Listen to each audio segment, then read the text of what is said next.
Take it all over. Christmas.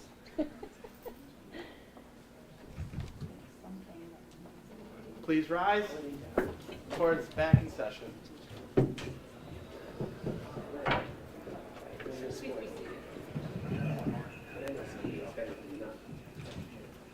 it show up, the other case? Yeah, okay. Back on the record, People versus Leticia Astacio. Please come back up, Mrs. Astacio.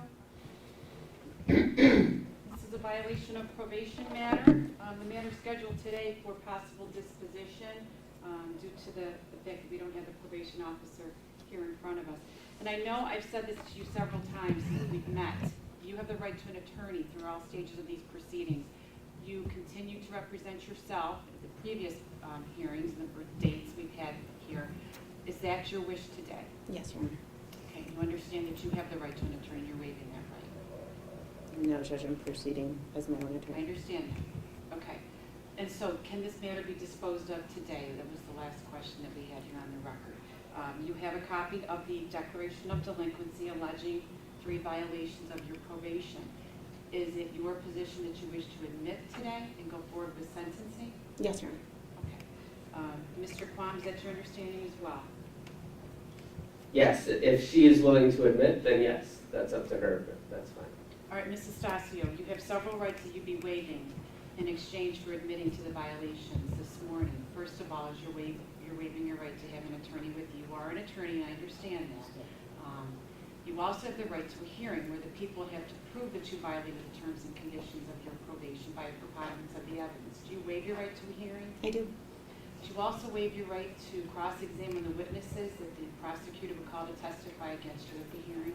I do. Do you also waive your right to call your own witnesses in your defense at the hearing? Yes. And you waive your right to testify at the hearing, although no one could force you to testify. Yes. Are you making this admission knowingly, voluntarily, and intelligently? Yes.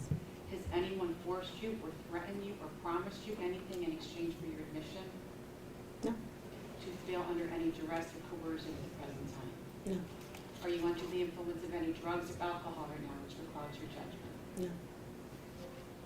Do you recall being placed on probation by Judge Aronson? Yes. Did you receive a copy of the terms and conditions of the probation sentence? At some point. Okay, at some point. Yes. Okay, but you did. Is that correct? Yes. I'm sorry? Yes. Okay. In fact, you did sign off on the conditions of probation. Yes. Okay. Did you understand the terms and conditions of probation? Yes. Do you admit that you failed to report as directed to probation on August 13th, 2019 and August 20th, 2019? Yes.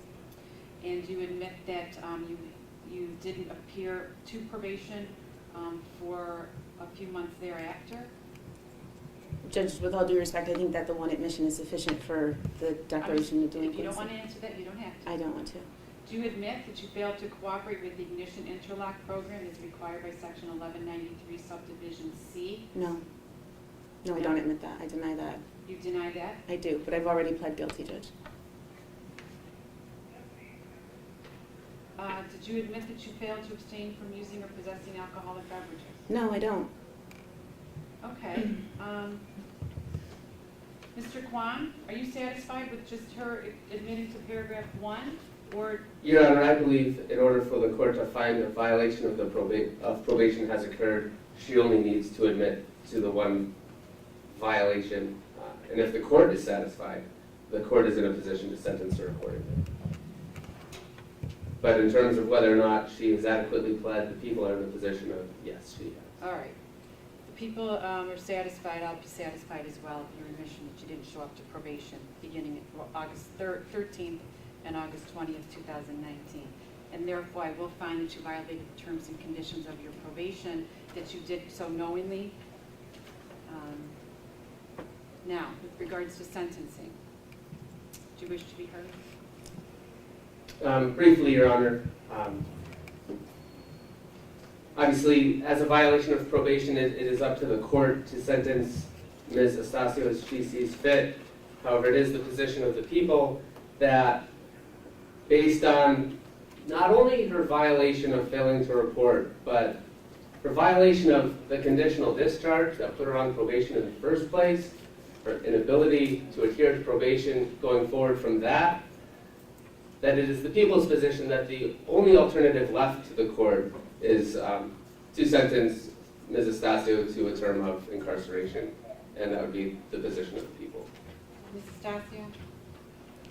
Judge, honestly, I'm blindsided. I've spoken to Mr. Fromm about this several times, and his position has always been that the people take no position. In fact, in pretrial conferences, he's asserted that a time-served disposition would be appropriate in light of the fact that I've served approximately 4 months in jail on a misdemeanor DWI. So I'm surprised that he would make this statement on the record, on the news, for the first time ever. I think it's disingenuous at best. But Judge, I think that it's easy to lose sight of the facts in this case. This case, like a case that I've cited before, People v. Purpura, which is a county court case, which was appealed from the Monroe County District Attorney's Office when an individual who got probation was sentenced to 9 months in jail. Judge Chacho of county court here said that that was inappropriate, and he conducts an entire analysis of why it's inappropriate. What he says is that no matter what happens in a criminal case, you always go back to the initial crime, the initial offense. In that case, as in this case, it was a misdemeanor DWI. You look at the defendant as you find them at the time of the arrest. In my case, I was a city court judge. I had never been arrested in my life. I had never been charged with any offenses. You sentence the person based on what actually occurred. In my case, I passed my field sobriety test, but after conviction, I again had no evidence of an accident, there were no injuries, there was no aggravating factors. It was a standard misdemeanor DWI, for which most individuals would receive fines and a surcharge. Irrespective of what happens from the point of sentencing, and this isn't my words, Judge, this is Judge Chacho, who's a county court judge here, you always go back to that initial offense. This is still a misdemeanor DWI.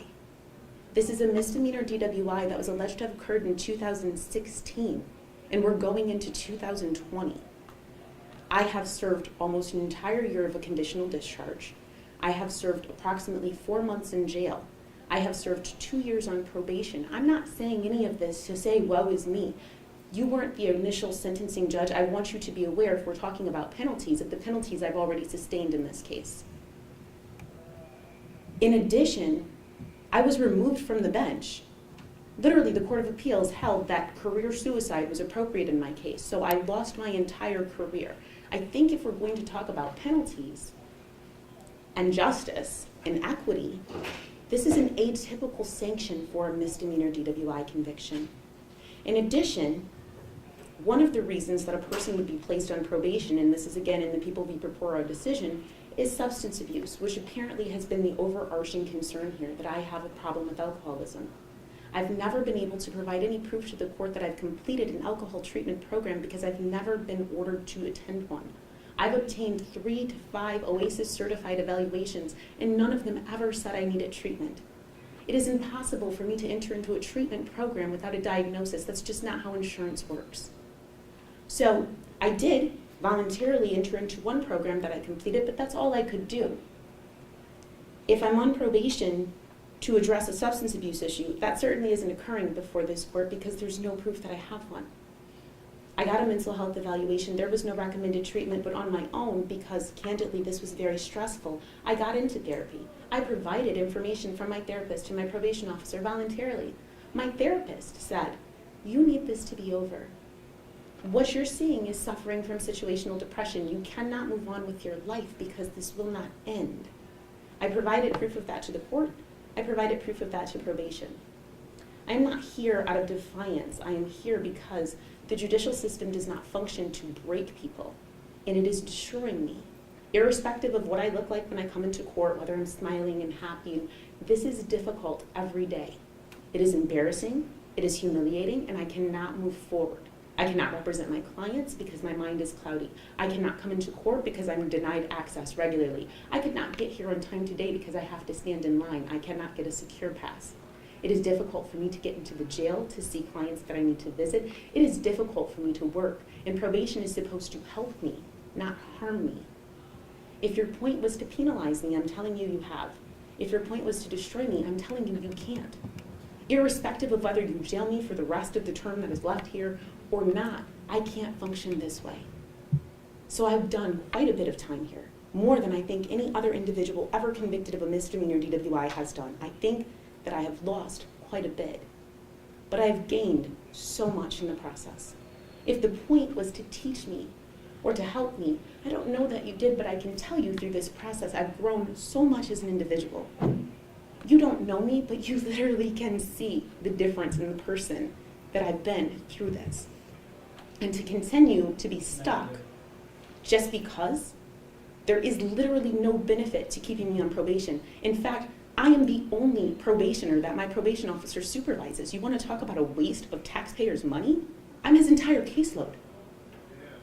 There's no benefit, Judge. You want me to serve the community? I do. I planned on going to a Thanksgiving dinner tonight. If you don't decide to incarcerate me, I'll be there. I'll be serving at Sabrino's this week. I do community service regularly because that's who I am as a person. If you'd like to sentence me to that, I could see a purpose there and I do it anyway. I think the appropriate disposition is time served, and People v. Purpora tends to support me. I think that that's a binding decision. I think the court's bound by it. But aside from that, Judge, aside from legalities, and I think that the right thing to do here is to end this. And honestly, candidly, I would like you to do that with a time-served disposition. But no matter what you decide to do, I'm thankful that this will be over today. This has stopped my life. Judge, also, there was a motion that was filed. I know that the court ruled on it. Specifically, there was an ignition interlock device portion of that motion where I addressed the fact that I've been serving that sentence for in excess of 3 years, which I believe is illegal.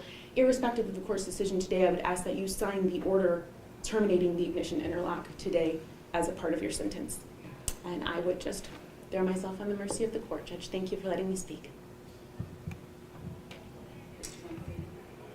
I don't feel the need to respond in depth to her feelings. I do believe she misrepresented what I said about the court's options in our pretrial conference, but that's neither here nor there.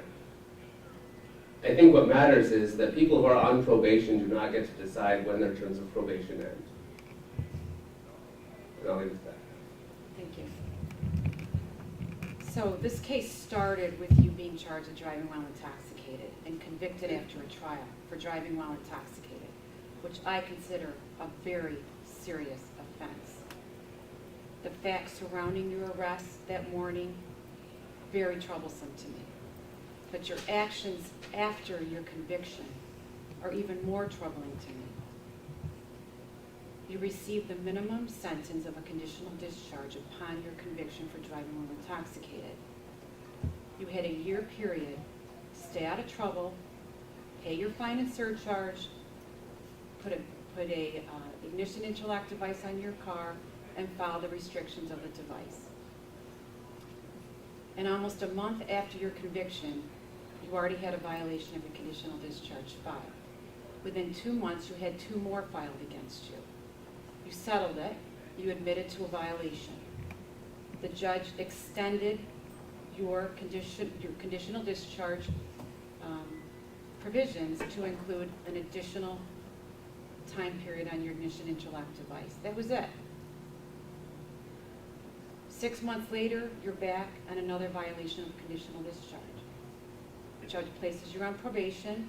Shock portion, yes, you did serve some time. Instead of revoking your probation, he gave you another chance. Placed you on probation. You're back again on a violation of your probation. You've been given several chances before today, before appearing in front of me. What I have found is, and what shocks me, is that you've absolutely never taken any responsibility for your actions. You've never shown any remorse throughout this entire process. Shocking to me. What's also appalling to me is that you unilaterally decided to take yourself off probation without a court order. You just decided you didn't want to go anymore, so you stopped going. I'm not happy about it. I'm not going to tolerate it. Your actions show that you do whatever you want to do whenever you want to do it. And it stops today, and it stops now. I'm revoking your probation, and I'm resentencing you to 180 days in jail, starting now. Thank you, Judge. I will grant your relief with regards to the ignition interlock device. You no longer have to have it installed on your car. I will also sign an order to allow a family member to get it taken off of your car in a timely fashion. Would that be today? Astacio, you're going to have some time to think about what your actions were throughout this proceeding. It's quite possible you single-handedly changed the view of our community to the judicial justice system, our judicial system of justice. And it's appalling what you've done, and I hope you've learned your lesson. Case closed.